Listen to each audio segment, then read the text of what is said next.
we're back with another day talking Philadelphia Phillies baseball. Thank you all for tuning in once again. Welcome into Phillies Daily, everybody. I'm your host, Mike Henley. Make sure you guys subscribe for more Phillies content right here on Phillies Daily. You can check me out on my socials here, Mike Hen Sports on Instagram, mhenley19 on X or Twitter, whatever you want to call it. I also have a TikTok that you can go check out. I post some sports-related content, some other just weird and fun, engaging content as well. That is michael.henley on TikTok. So if you want to find me somewhere else other than here on YouTube, that's where you can find me and some of my other content, whether it's writing, whether it's short-form video, or a lot of sports-related Philadelphia, sports-related Phillies, Eagles, some general MLB, NFL stuff as well. Also just some other just random content as well. So with that, welcome into Phillies Daily and welcome into another episode of me talking about the Philadelphia Phillies 2026 outfield situation.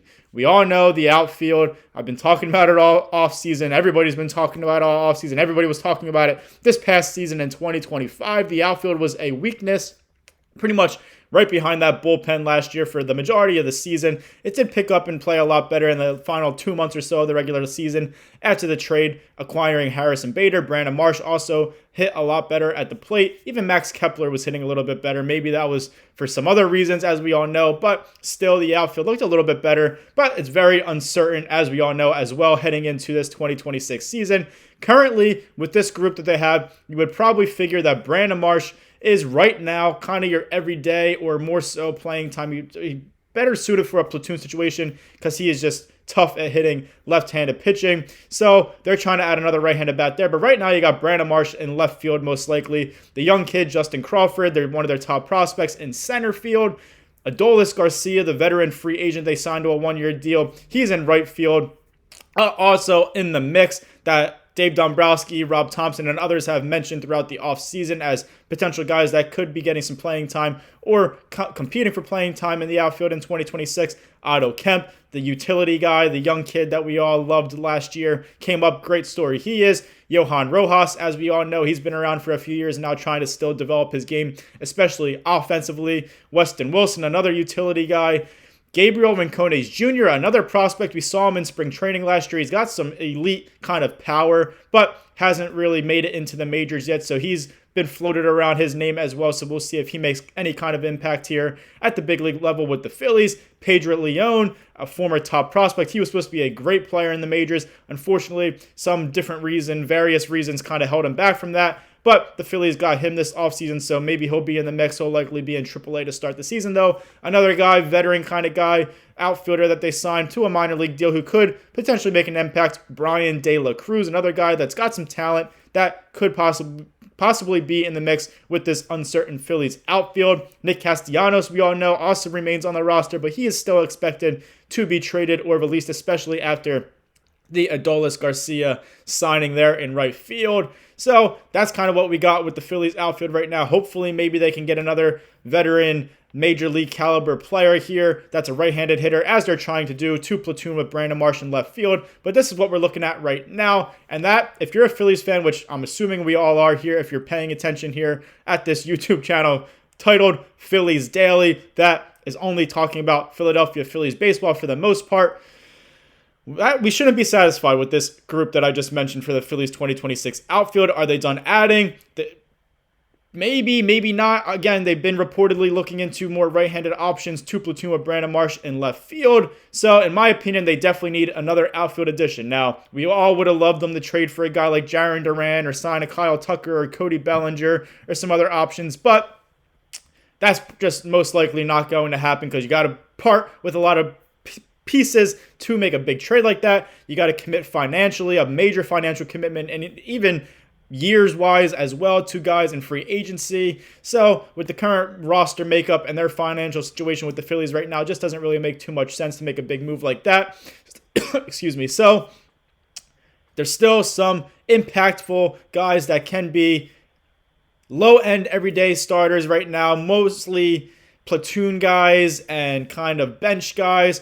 But that's kind of what the Phillies are looking for. Again, to platoon with Brandon Marsh there in left field, a right-handed bat. So hopefully they can get that done. There's a lot of names. I've mentioned a few this offseason that they could go after. I'm sure you've seen a lot of other options as well. Wherever else you get your news, your rumors, your takes, whatever it is, Phillies related, there's plenty of options out there that they could go after. Not plenty, I should say. There's really not that plenty of impactful right-handed options in the outfield. A lot of teams looking for that. Phillies obviously got one in Adolis Garcia this offseason, but there's not too many options, but there are some options that the Phillies could get. One of them being a familiar face. Now, it's probably not going to be a popular name and a popular suggestion by me here, but it's an option I don't think I've talked about this offseason, and he remains a free agent, and that is Austin Hayes.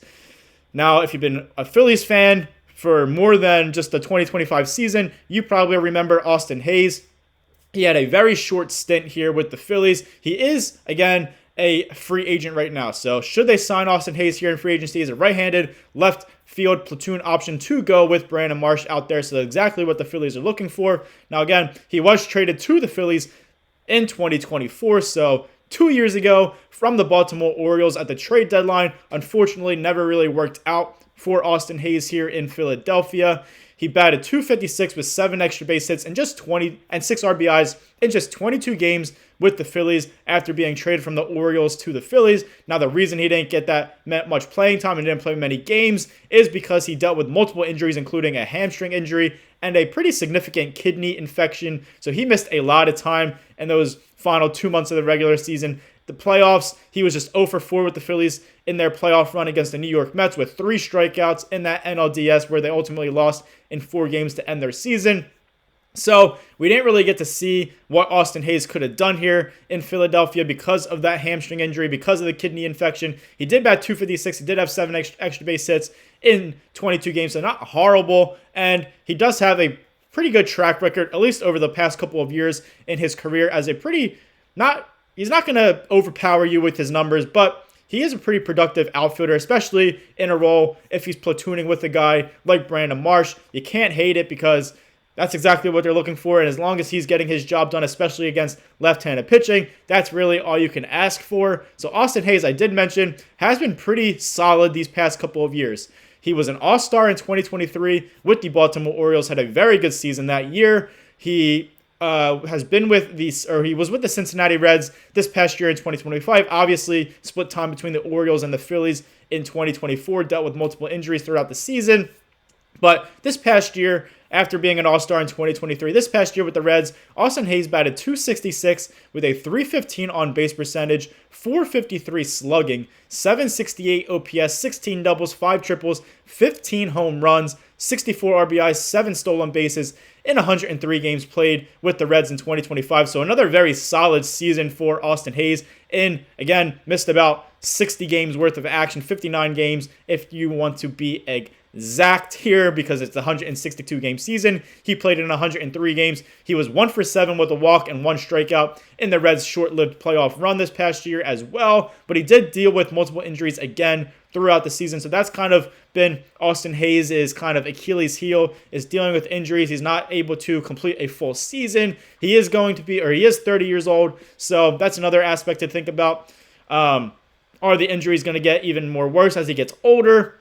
You're not going to commit. You're probably going to sign him to a 1-year deal if the Phillies were to sign him here in 2026. So it's not too big of an issue. And again, he's not being signed to be an everyday player. That's kind of what they thought he could have been when they originally traded for him at the 2024 trade deadline. Again, never really worked out production-wise and injury-wise. Just couldn't stay on the field. But right now, he would most likely slot in as that right-handed left field option to platoon with Brandon Marsh, who's a left-handed hitter. And a guy that can bat .260, .270, can give you 15 to 20 home runs, can give you 50, 60 RBIs, can give you some doubles, hit the ball in the gap. So he's not a horrible option. Again, maybe you have some bad taste in your mouth about the Austin Hayes experiment in 2024 just because it didn't really work out, but he's been a solid player over the past 2-3 years here in Major League Baseball, and it can't really hurt if the money makes sense. Again, probably a 1-year deal, not too much financial commitment for a guy like that who's 30 years old, who has an extensive, pretty injury history, at least, especially over the last couple of years, but some good production to go in that platoon situation. Hope you guys enjoyed this episode of Phillies Daily. I'm your host, Mike Kennelly. Make sure you guys like, comment, share, and subscribe for more Phillies content right here on Phillies Daily. You're much appreciated. You guys all know that. Thank you guys again for watching, and as always, go Phils.